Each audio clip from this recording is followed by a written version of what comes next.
Good morning મિત્રો। આજે આપણે જોશું ધોરણ 12 કોમર્સમાં નામના મૂળતત્વો વિષયની અંદર ચેપ્ટર નંબર 6 ભાગીદારની નિવૃત્તિ એની અંદર આપણે ઉદાહરણ નંબર 22 નો અભ્યાસ કરીશું।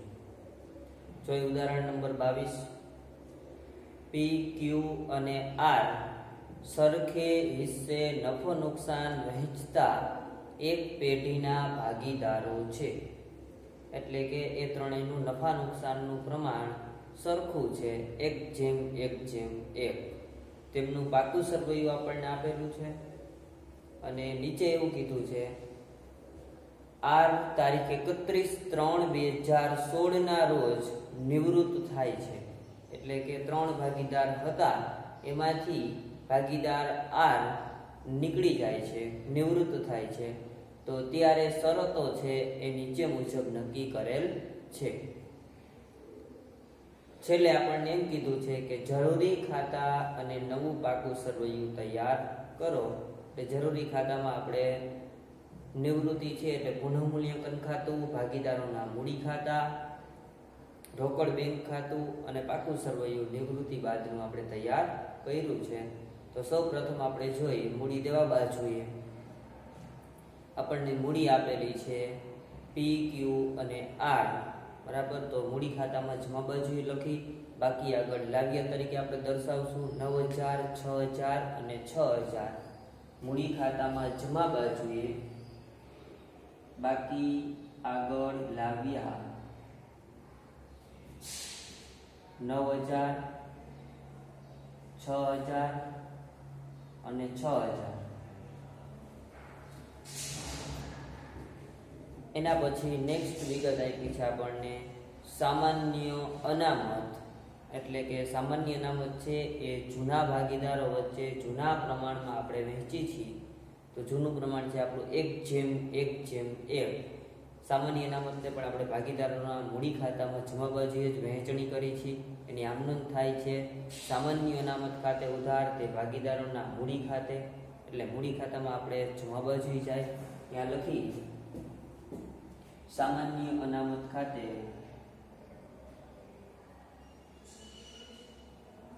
આપણને 1200 રૂપિયા સામાન્ય અનામત આપી છે, 1:1:1 3 ભાગ પાડશું એટલે 400, 400 અને 400।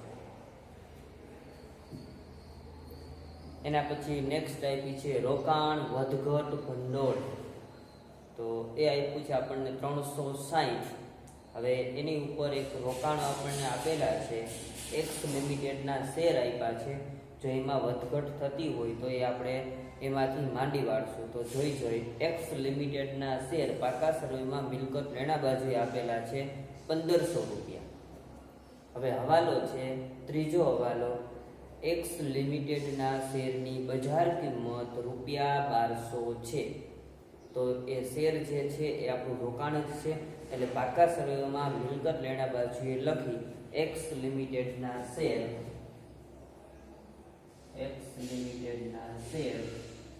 આપણને આપેલા છે કેટલા પાકા સરવૈયામાં 1,500 રૂપિયા, એટલે આપણે 1,500 લખ્યા। હવે હવાલામાં આપણને એવું કીધેલું છે કે એક્સ લિમિટેડના જે શેર છે એની બજાર કિંમત ₹1200 છે, એટલે 1,500 રૂપિયા એની કિંમત હતી અને 1200 રૂપિયા કિંમત થઈ ગઈ, તો 300 રૂપિયાનો ઘટાડો થયો, એટલે આપણે લખશું અહીં માઇનસ ઘટાડો 300, એટલે 1,500 માંથી 300 આપણે જવા દેશું, એટલે 12 ના કોલમમાં 1200, તો એની બજાર કિંમત 1200 થઈ ગઈ। પણ હવે આપણે હવાલાની અસર આપવાની છે, 300 રૂપિયાનો જે ઘટાડો છે, બરાબર, એના માટે આપણે અનામત ઊભું કરેલું છે રોકાણ વધઘટ ભંડોળ। 360 રૂપિયાનું ભંડોળ આપણી પાસે પડ્યું છે અને 300 રૂપિયાનું આપણને નુકસાન ગયું, ઘટાડો થયો, તો 360 માંથી આપણે 300 રૂપિયા માંડી વાળી, તો અનામત તરીકે કેટલા પૈસા વધે, તો કે 60 રૂપિયા વધે। 360 અનામત હતી, એમાંથી 300 રૂપિયાનો આપણે ઉપયોગ કર્યો, તો 60 રૂપિયા છે એ વધ્યા। હવે 60 રૂપિયા જે રોકાણ વધઘટ અનામત છે એ આપણે ભાગીદારોને જૂના પ્રમાણમાં વેચી દેશું। તો મૂડી ખાતામાં જમા બાજુએ જાય, લખશું રોકાણ વધઘટ અનામત ખાતે 60 રૂપિયા છે એને 1/1 ના પૂર્ણ વેચી એટલે આવશે 20 20 અને 20। એના પછી આપણને નેક્સ્ટ વિગત આપેલી છે લેણદારો। તો લેણદારો ઉપર આપણને કોઈ હવાલો જોવા મળતો નથી। મૂડી દેવા બાજુએ એમ નામ લખી નાખશું 4600 મૂડી દેવા બાજુએ લેણદારો 4600। મિલકત લેણા બાજુએ જાય। હવે આપણને આપ્યું છે સૌપ્રથમ ટ્રેડમાર્ક। તો ટ્રેડમાર્ક જે છે એના ઉપર કોઈ હવાલો છે નહીં, અદ્રશ્ય મિલકત છે। મિલકત લેણા બાજુએ આપણે એમ નામ દર્શાવી દઈએ। ટ્રેડમાર્ક આપણને 5400 આવી છે, 5400। એના પછી મિલકત લેણા બાજુએ આપણને આપેલું છે જમીન મકાન। જમીન મકાન 10,000 આપેલું છે અને એના ઉપર હવાલો છે કે જમીન મકાનની કિંમત ₹15,000 ગણવી। જમીન મકાનની કિંમત ₹15,000 ગણવી। તો સ્વાભાવિક છે એના ઉપર વધારો જોવા મળે છે। આપણે અસર આપી દે મિલકત લેણા બાજુએ જમીન મકાન 10,000 આપણને આપેલ છે। હવે એમ કહે છે કે જમીન મકાનની કિંમત 15,000 ગણવી। તો 5,000 નો વધારો 5,000 પ્લસ કરી દેશું એટલે 15,000 રૂપિયા થઈ જશે। 5,000 નો જે વધારો છે આપણા માટે ફાયદો છે। પુનઃમૂલ્યાંકન ખાતામાં આપણે જમા બાજુએ અસર આપી લખશું જમીન મકાન ખાતે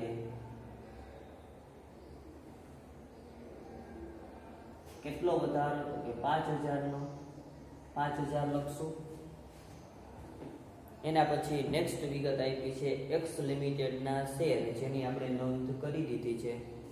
પછી છે સ્ટોક, બરાબર। તો સ્ટોક ઉપર પણ આપણને કાંઈ હવાલો જોવા મળતો નથી, તો સ્ટોક પણ આપણે એમનેમ લખી નાખશું। સ્ટોક આપણને 3,000 રૂપિયા આપ્યો છે, એમનેમ લખી નાખીએ સ્ટોક 3,000। એના પછી નેક્સ્ટ વિગત છે દેવાદારો 3,000 રૂપિયા આપણને આપેલા છે। મિલકત લેણા બાજુએ લખી દેવાદારો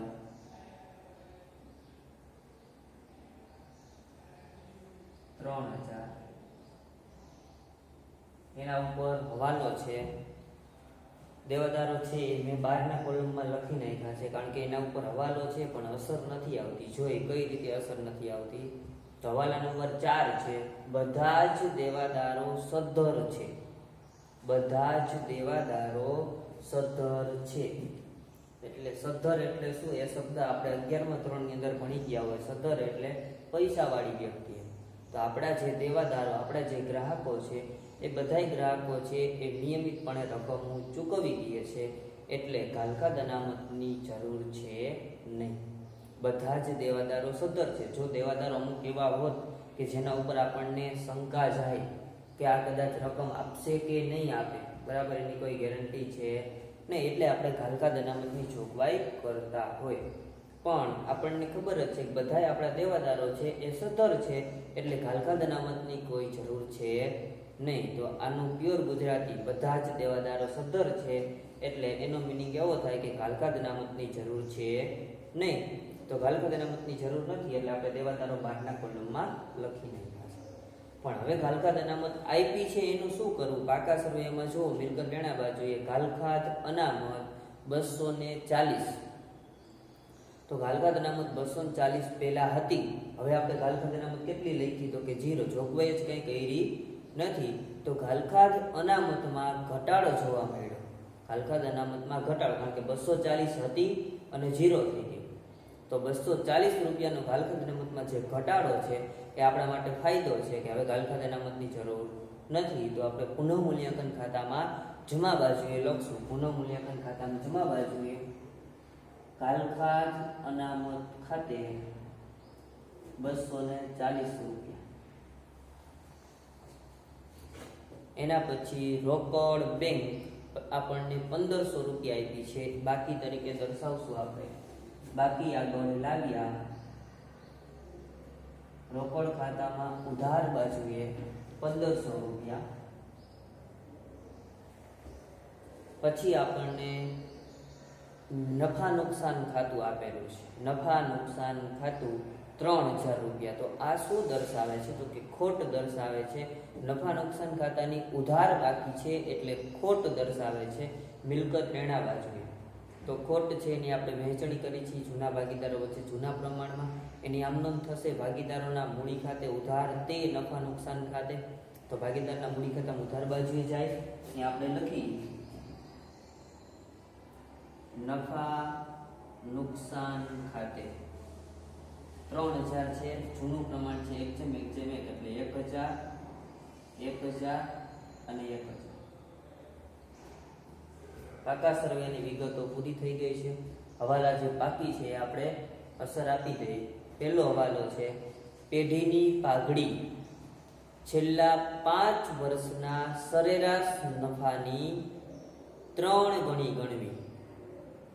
પેઢીની પાઘડી, આપણને પેઢીની પાઘડીનું મૂલ્યાંકન સીધું નથી આપ્યું તો આપણને એમ કીધું છે કે પેઢીની પાઘડી તમારે કઈ રીતે ગણવી, બરાબર. તો પેઢીની પાઘડી છેલ્લા 5 વર્ષનો સરેરાશ નફો લ્યો અને એના 3 ગણી છે એ તમારે પાઘડીની કિંમત ગણવી. તો સૌ પ્રથમ તો છેલ્લા 5 વર્ષનો સરેરાશ નફો જોશે, બરાબર.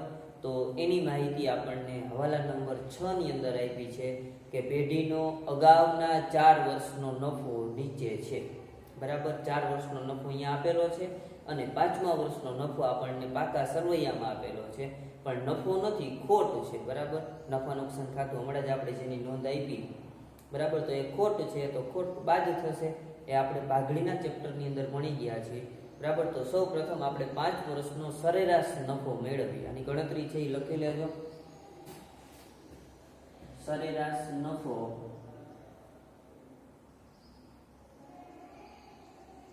બરાબર 5 વર્ષનો સરેરાશ નફો. તો આપણને નફો આપેલો છે હવાલા નંબર 6 ની અંદર જોજો 6000 2000 3000 અને 2000. 6000 પ્લસ 2000 3000 અને 2000 2000 3000 પ્લસ 2000 અને માઇનસ 3000. આ માઇનસ 3000 છે ક્યાંથી આવ્યા? તો કે છેલ્લા વર્ષનો નફો નથી પણ ખોટ છે, જેને સરેરાશ નફો આપણે મેળવતા હોય ત્યારે આપણે એને બાદ કરી છે, બરાબર. તો આ 4 વર્ષનો આપણને નફો આપેલો છે 6000 2000 3000 2000 અને ચોથા વર્ષની ખોટ છે એટલે આપણે બાદ કરી છે. સરેરાશ નફો કેમ મળે એનું સૂત્ર છે કુલ નફો છેદમાં વર્ષની સંખ્યા. તો આ કુલ નફો, આનો સરવાળો કરશું એટલે કુલ નફો આપણને મળી જશે, બરાબર. તો કુલ નફો કેટલો થાય? તો 6 ને 2 8 ને 3 11 11 ને 2 13 13000 માંથી 3000 બાદ કરો એટલે 10000 રૂપિયા કુલ નફો થયો. કુલ નફો કેટલો થયો? 10000 છેદમાં વર્ષની સંખ્યા. કેટલા વર્ષ છે? તો કે 5. 10000 ભાગ્યા 5 એટલે કેટલા આવશે? 2000. તો આ જે 2000 છે એ પાઘડીની કિંમત નહીં ગણાય, કારણ કે હજી ફરી વખત આપણે પહેલો હવાલોમાંથી પેઢીની પાઘડી છેલ્લા 5 વર્ષના સરેરાશ નફાથી. તો સરેરાશ નફો આપણને મળ્યો, કેટલો મળ્યો? 2000. હવે એમ કહે છે 5 વર્ષના સરેરાશ નફાથી 3 ગણી ગણવી એટલે એનો ગુણાકાર આપણે 3 સાથે કરવાનો છે. તો હવે પાઘડીની કિંમત મળશે પાઘડી બરાબર સરેરાશ નફો કેટલો આવ્યો આપણને? 2000. આ 2000 અને ગુણ્યા કેટલા ગણી ગણવી? તો કે 3 ગણી એટલે 2000 ગુણ્યા 3 એટલે કેટલા આવે? 6000. તો આ જે 6000 છે એ પેઢીની પાઘડીનું મૂલ્યાંકન થશે. એટલે હવે પહેલા હવાલાને આપણે આ રીતે પણ વાંચી શકશું કે પેઢીની પાઘડીનું મૂલ્યાંકન ₹6000 કરવામાં આવ્યું. પેઢીની પાઘડીનું મૂલ્યાંકન ₹6000 કરવામાં આવ્યું. આ ગણતરી છે એ લખી લેજો. પેઢીની પાઘડી કઈ રીતે મળી છે હજી એક વખત સમજાવી દઉં છું. આપણને 4 વર્ષનો નફો આપેલો છે, 5મા વર્ષની ખોટ આપણા પાકા સરવૈયામાં છે તો બધાનો આપણે સરવાળો કર્યો, ખોટ હોય તો બાદ કરી, એટલે કુલ નફો મળ્યો છેદમાં વર્ષની સંખ્યા, 5 વર્ષનો નફો હતો એટલે છેદમાં 5, 10,000 ભાગ્યા 5 એટલે 2,000 રૂપિયા આવ્યા. પછી આપણને એમ કીધું છે કે પાઘડીની કિંમત સરેરાશ નફાની 3 ગણી, એટલે સરેરાશ નફો એની 3 ગણી, 6,000 રૂપિયા પાઘડીની કિંમત મળી. રેડી? હવે આપણે પાઘડીનું મૂલ્યાંકન મળ્યું, એમાંથી આપણે શું કરી છે તો કે નિવૃત્ત ભાગીદારના ભાગની પાઘડી કાઢી છે. નિવૃત્ત ભાગીદારનો ભાગ કેટલો છે તો પી, ક્યુ અને આર નિવૃત્ત થાય છે એટલે 1/3. તો અહીંયા હું પાછી ગણતરી લખું છું. આર ના ભાગની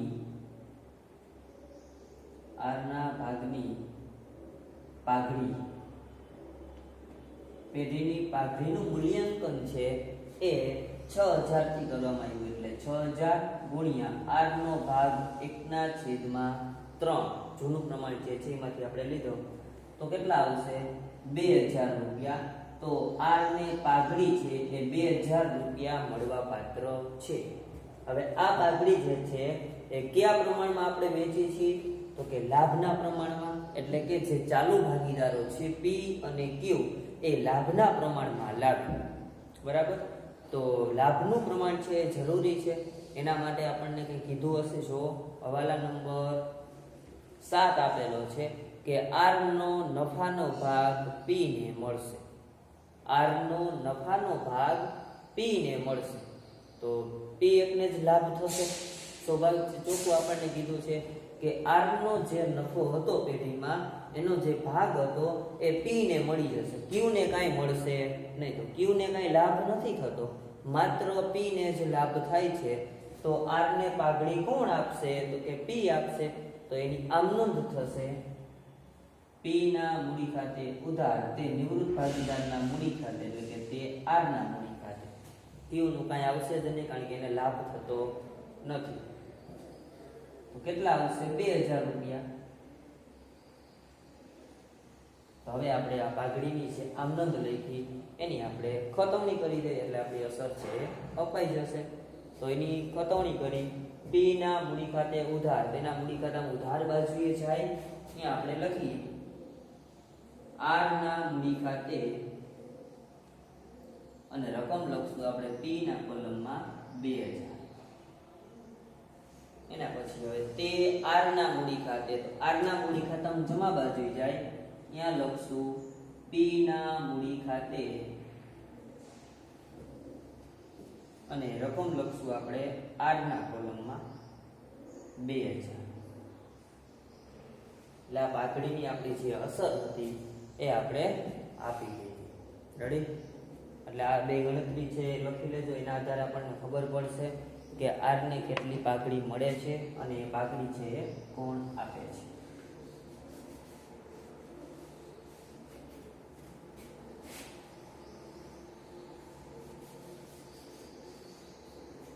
હાલો, એના પછી હવે કોઈ હવાલા બાકી હોય, હવાલા નંબર 5 બાકી છે.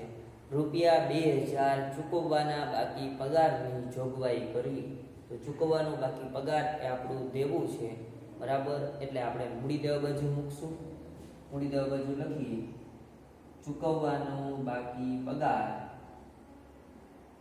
કેટલો આપેલો છે આપણને 2,000. તો 2,000 લખશું.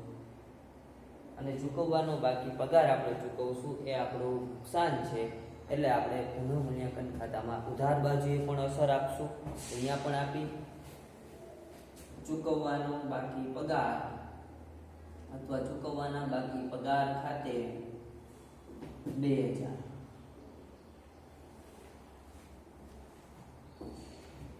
એના પછી હવે છેલ્લો હવાલો બાકી છે. આર ને તેની લેણી રકમ રોકડમાં ચૂકવી આપવી. આર ની જેટલી પણ રકમ નીકળે, આપણે આર નિવૃત્ત છે એટલે એનું મૂડી ખાતું બંધ કરી ત્યારે આપણે અગાઉના દાખલામાં શું લખતા હતા તો કે આર ની લોન ખાતે અથવા જે ભાગીદાર નિવૃત્ત થતો હોય એની આપણે લોન ખાતે લખતા હતા. પણ આપણને જ્યારે કંઈ કીધું ન હોય ત્યારે આપણે લોન ખાતે લખતા હોય, પણ આપણને કીધેલું છે કે આર ને તેની લેણી રકમ રોકડમાં જ ચૂકવી દે. તો આપણે રોકડમાં ચૂકવશું. બરાબર? અને આગળ છે અને તે રકમ પી અને ક્યુ લાવશે. અને તે રકમ કોણ લાવશે? તો કે જે ચાલુ ભાગીદારો છે પી અને ક્યુ એ બંને લાવશે.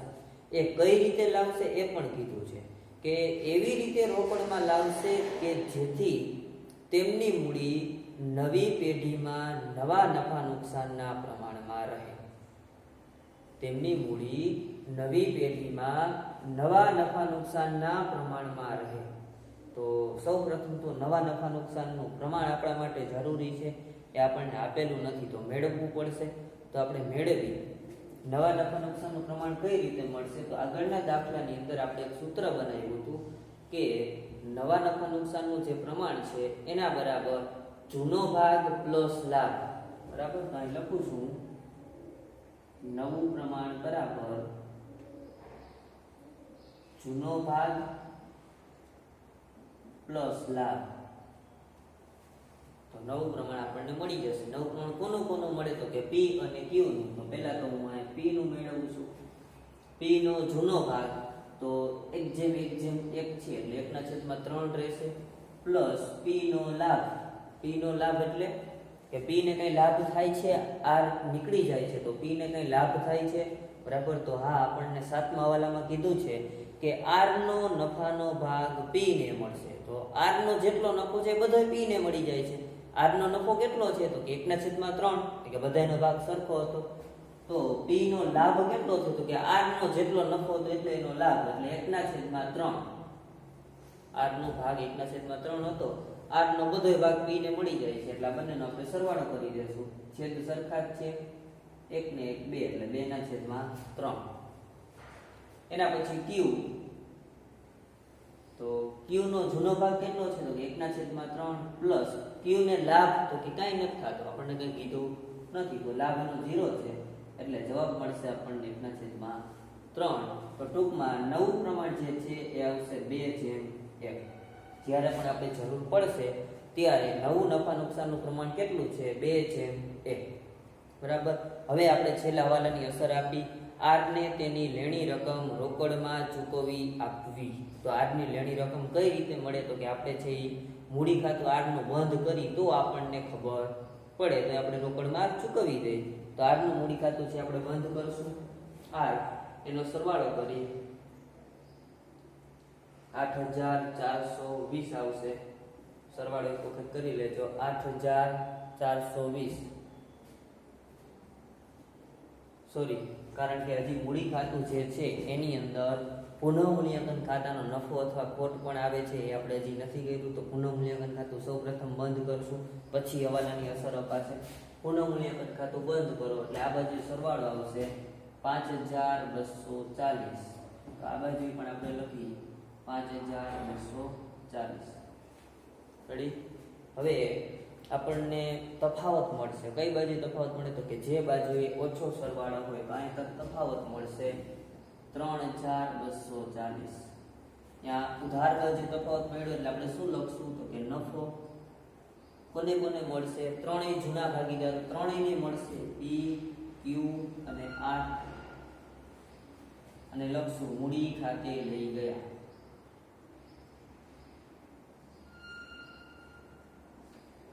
$3240 છે એના આપણે 3 ભાગ પાડી એટલે 1,080 રૂપિયા આવશે.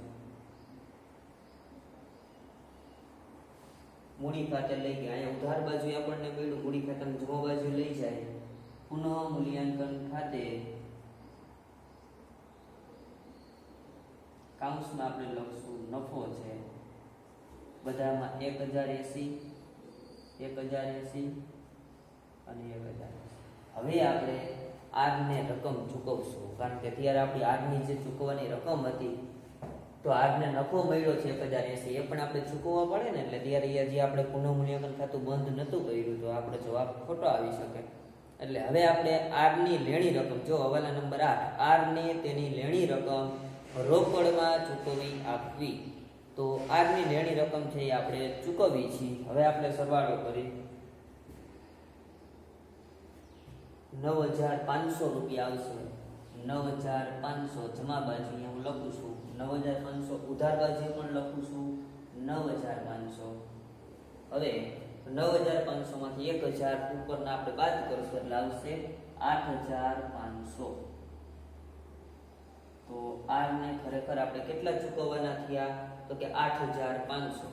હવાલામાં એમ કીધું છે કે r ને તેની લેણી રકમ, તો ખરેખર r ની લેણી રકમ કેટલી નીકળી તો કે 8500. તો r ને તેની લેણી રકમ રોકડમાં ચૂકવી દેવી. તો રોકડમાં ચૂકવી એટલે આપણે શું લખવું પડે?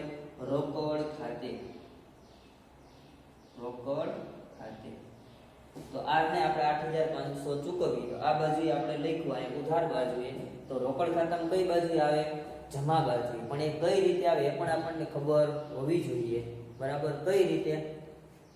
તો કે r ને આપણે 8500 ચૂકવી. તો આમ નોંધ શું થાય? તો r લેનાર છે એટલે r ના મૂડી ખાતે ઉધાર તે રોકડ ખાતે. તો જો r ના મૂડી ખાતામાં ઉધાર બાજુએ આપણે લખ્યું અને રોકડ ખાતામાં આપણે જમા બાજુએ લખવું પડે.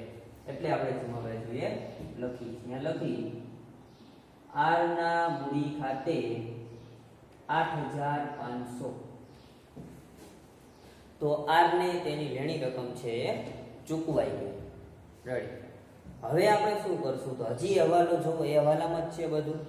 r ને તેની લેણી રકમ રોકડમાં ચૂકવી દે અને તે રકમ p અને q લાવશે. તે રકમ કોણ લાવશે? p અને q એવી રીતે રોકડમાં લાવશે કે જેથી તેમની મૂડી નવી પેઢીમાં નવા નફા નુકસાનના પ્રમાણમાં રહે. તો એની નવી પેઢીની મૂડી પણ આપણે પહેલા મેળવવી પડશે અને એને આપણે નવા નફા નુકસાનના પ્રમાણમાં રાખી દઈ. પછી આપણને ખબર પડશે કે r લાવશે, r ને p અને q લાવશે કે લઈ જશે, અથવા તો કેટલા રૂપિયા લાવશે કે કેટલા લઈ જશે. બરાબર, કે પછી આપણને મૂડી ખાતામાં તફાવત મળશે એટલે ઓટોમેટિક ખબર પડી જશે. તો પહેલા આપણે એની મૂડી જે છે એ નવા નફા નુકસાનના પ્રમાણમાં રાખવી પડશે. તો નવું નફા નુકસાનનું પ્રમાણ તો આપણે મેળવી લીધું છે 2:1. હવે નવી પેઢીની કુલ મૂડી મેળવવાની છે.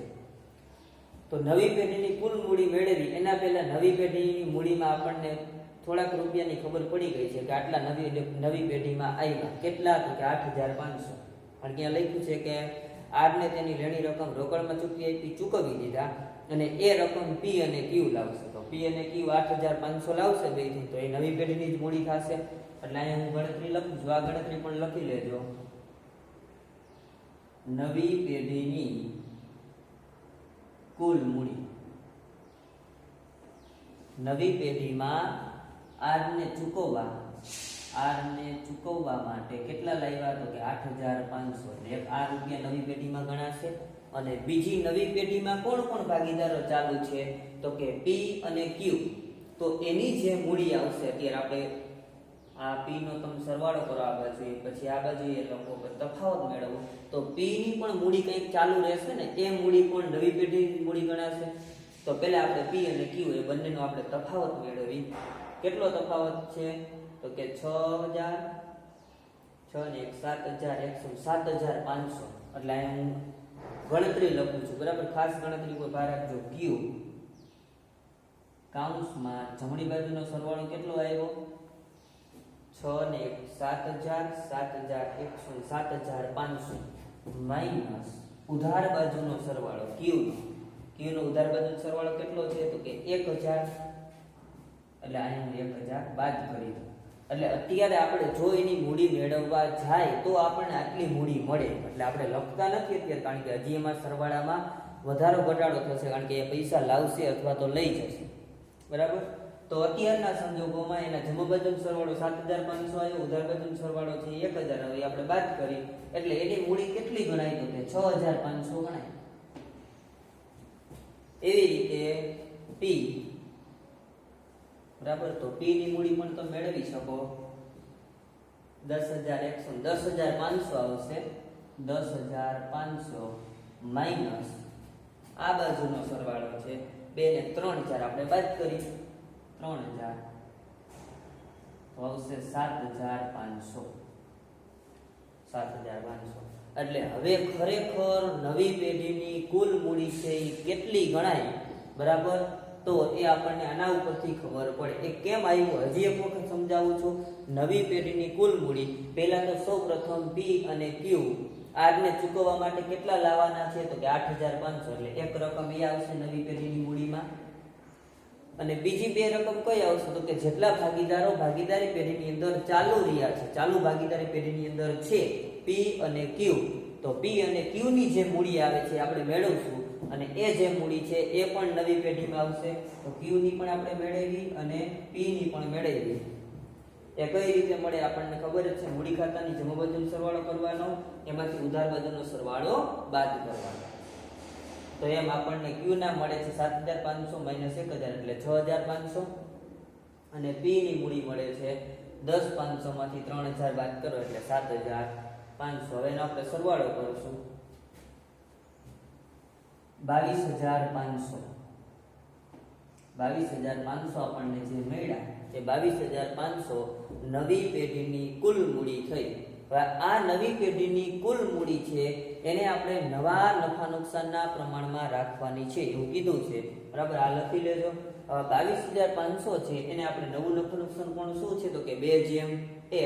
તો 2/1 ના પ્રમાણમાં આપણે વેચી દેશું એટલે નવી મૂડી આપણને પી અને ક્યુ ની મળી જશે.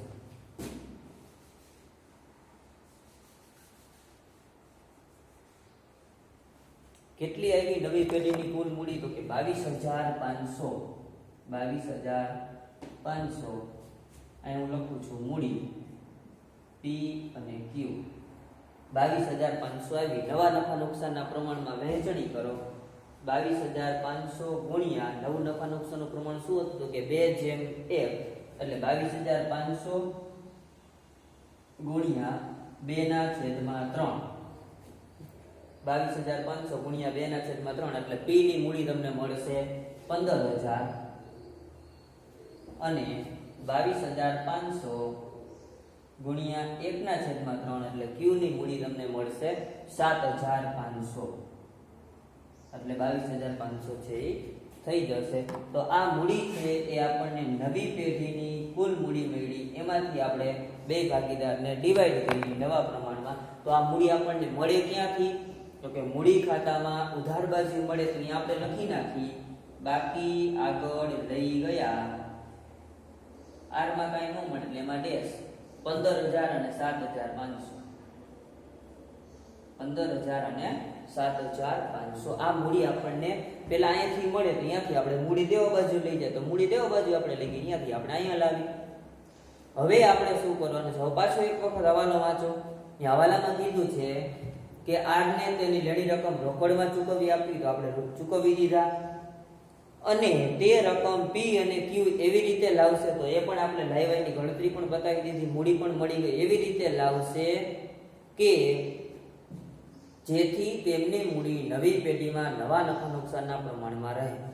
તો એની પેઢીમાં નવી મૂડી આપણે નવા નફા નુકસાનના પ્રમાણમાં પણ રાખી દીધી. તો હવે જ્યાં તફાવત મળશે ત્યાં આપણે શું લખશું તો કે લાવશે અથવા લઈ જશે, એટલે આપણે રોકડ ખાતે લખશું. રેડી? તો હવે આપણે મૂડી ખાતા છે એ બંધ કરી. સૌ પ્રથમ છે ક્યુ નું મૂડી ખાતું બંધ કરી. કેટલો સરવાળો આવશે ક્યુ ના મૂડી ખાતામાં? બરાબર, ગમે એ બાજુએ વધારે આવી શકે, એટલે એવું કઈ જરૂરી નથી. તો ક્યુ ના 7500 8500 છે, અને અહીંયા કેટલા છે 6 ને 1 7000 7500, અને અહીંયા કેટલા છે 8500.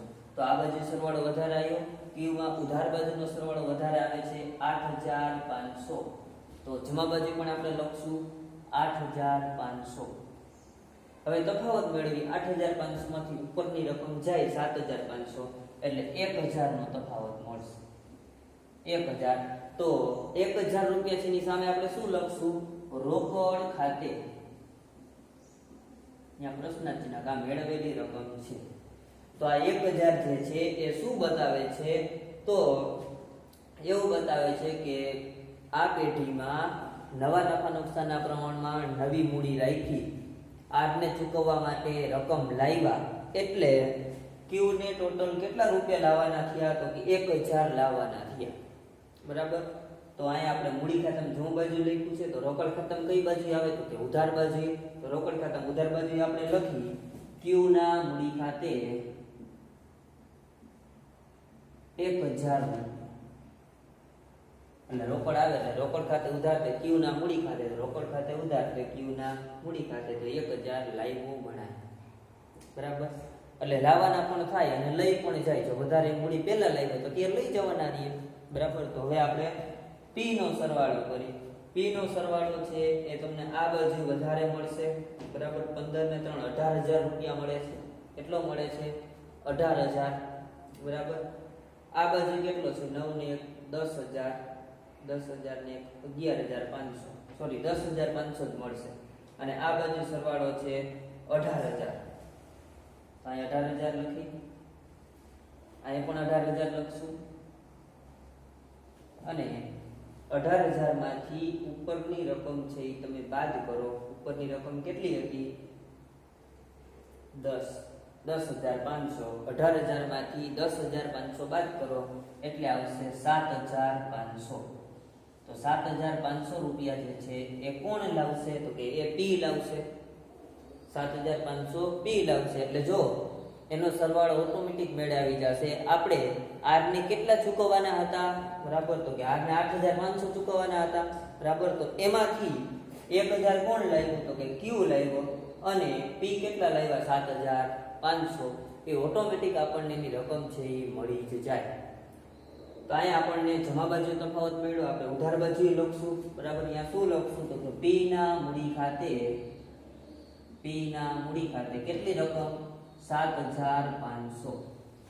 એટલે p લાવે 7,500 તો રોકડ ખાતે ઉધાર તે p ના મૂડી ખાતે, એટલે રોકડ ખાતે ઉધાર 7,500, p ના મૂડી ખાતામાં 7,500. હવે આપણા મૂડી ખાતા છે એ બંધ થઈ ગયા. રેડી? હવે રોકડ ખાતું બંધ કરી એનો સરવાળો તમને આ બાજુ વધારે આવશે. 9 ને 10,000 રૂપિયા.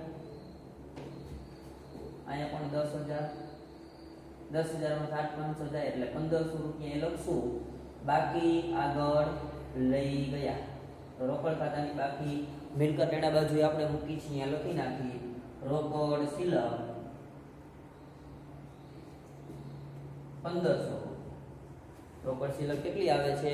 1,500 રૂપિયા આપણને મળે છે. હવે પાકા સરવાળાનો તમે સરવાળો કરો એટલે બંને બાજુએ તમને 29,100 આવશે.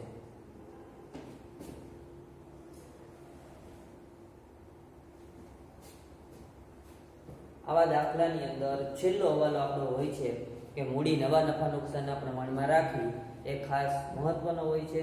બધી ગણતરી છે વિડીયો પાઉઝ કરીને લખી લેજો. બરાબર, અને જો કાંઈ ન સમજાણ હોય તો તમે કમેન્ટ બોક્સની અંદર કમેન્ટ કરી શકો છો. Thank you.